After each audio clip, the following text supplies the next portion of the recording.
En vrai, quand on y pense, manger des champignons hallucinogènes, c'est un peu s'intoxiquer volontairement.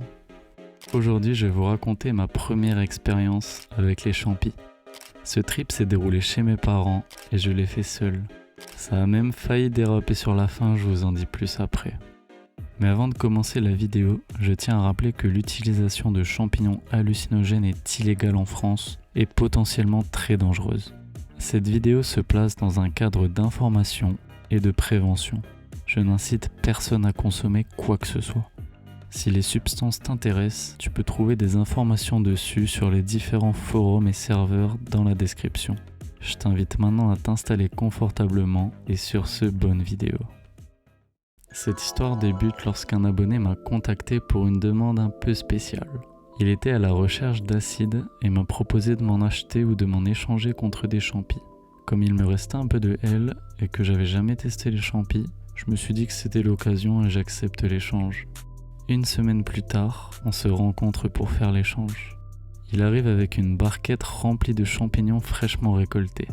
Il m'a dit qu'il les avait ramassés le matin même dans un champ agricole sur des bousses de vaches et qu'il s'agissait de la variété Panaeolus cyanescens. Comme il avait l'air de s'y connaître, je décide de lui faire confiance. J'échange donc sa barquette de champis contre un cachet d'acide et un cachet de 4 HOMET.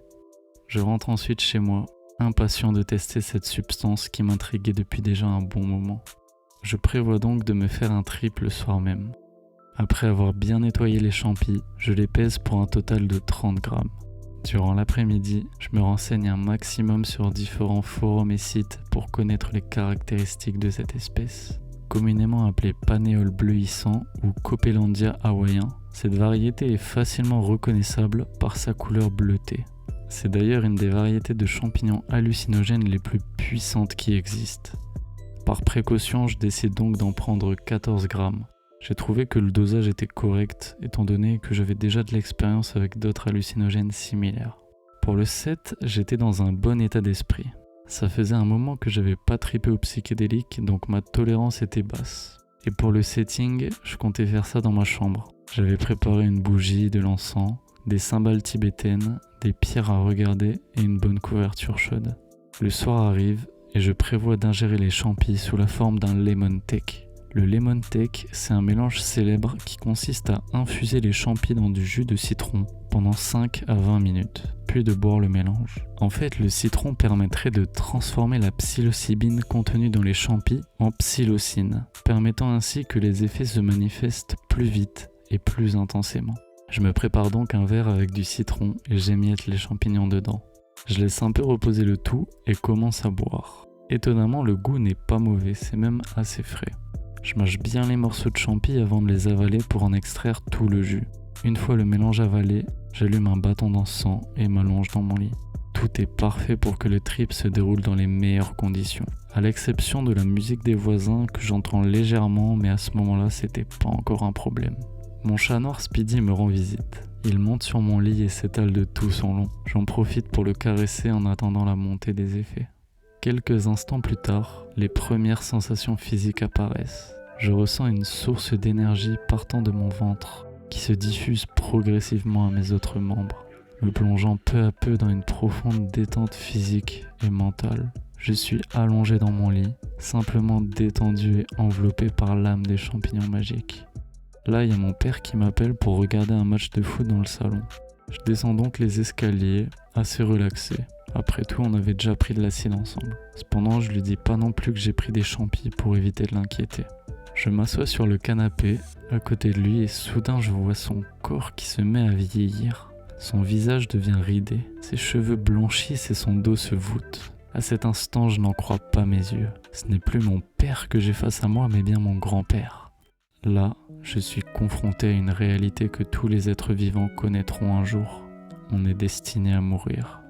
Je prends conscience qu'un jour je serai vieux et que moi aussi, je mourrai. Mais cette pensée n'est pas douloureuse, au contraire, parce que je sais, au fond de moi, qu'une fois mort, je rejoindrai mes ancêtres, dans le tout universel. Au final, la seule chose qui restera de cette existence, ce sera l'amour infini de la conscience universelle. Après cette courte introspection, je retourne sur Terre, dans mon canapé. Sur la télé, des mandalas transparents se déplacent sur la pelouse du terrain de foot. C'est très immersif. Je ferme les yeux quelques instants et là je vois un espèce de démon énorme avec une bouche remplie de dents pointues. Il est un peu effrayant mais il ne bouge pas. Il m'observe simplement. Il ressemble beaucoup à la carte Peau de Cupidité dans Yu-Gi-Oh! Mais avec des dents plus aiguisées. Je rouvre les yeux et il disparaît. Je ferme les yeux pour vérifier s'il est toujours là et là il réapparaît.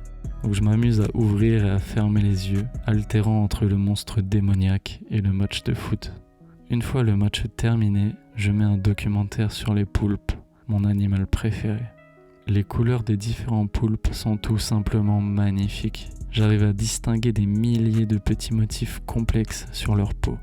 Les poulpes m'apparaissent comme des créatures magiques, attraper des objets avec leurs tentacules, créer des armures pour se protéger, changer de couleur pour se camoufler ou encore cracher de l'encre pour semer leurs ennemis.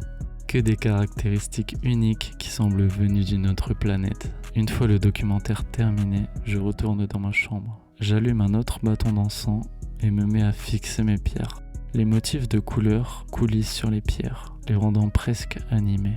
Je prends mes cymbales pour les faire teinter au-dessus de ma tête. Je mets les cymbales sur mes yeux, puis les fais rouler sur mon visage, tout en rigolant pour rien.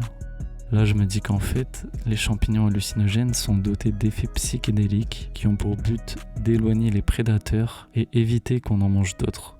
Au final, c'est tout l'inverse qui s'est produit car l'homme a créé tout un culte au cours de la consommation de champis. Ça me fait encore plus rire.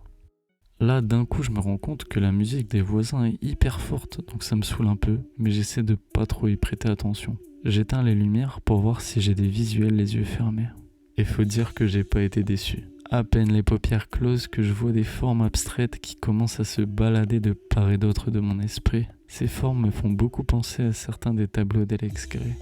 Je perçois aussi la musique des voisins beaucoup plus forte dans le noir complet. Dans une des chansons, il y avait comme des bruits du cirque avec des sons de trompettes et de klaxons. Et là, les visuels se transforment en une espèce de bande de clowns verts et gris qui dansent au rythme du son. Leurs membres sont complètement disproportionnés. Certains ont des longs pieds, d'autres de longs bras ou un long nez. Ils ont aussi des sifflets et des chapeaux d'anniversaire. Plus je me concentre sur ces clowns dansants, et plus le son se déforme pour n'être plus qu'un mélange de sons incompréhensibles. Je rigole tout seul dans mon lit en profitant du spectacle. Il doit maintenant être 2h du mat et les effets s'atténuent donc j'ai bien envie de dormir. Sauf que la musique des voisins est encore hyper forte.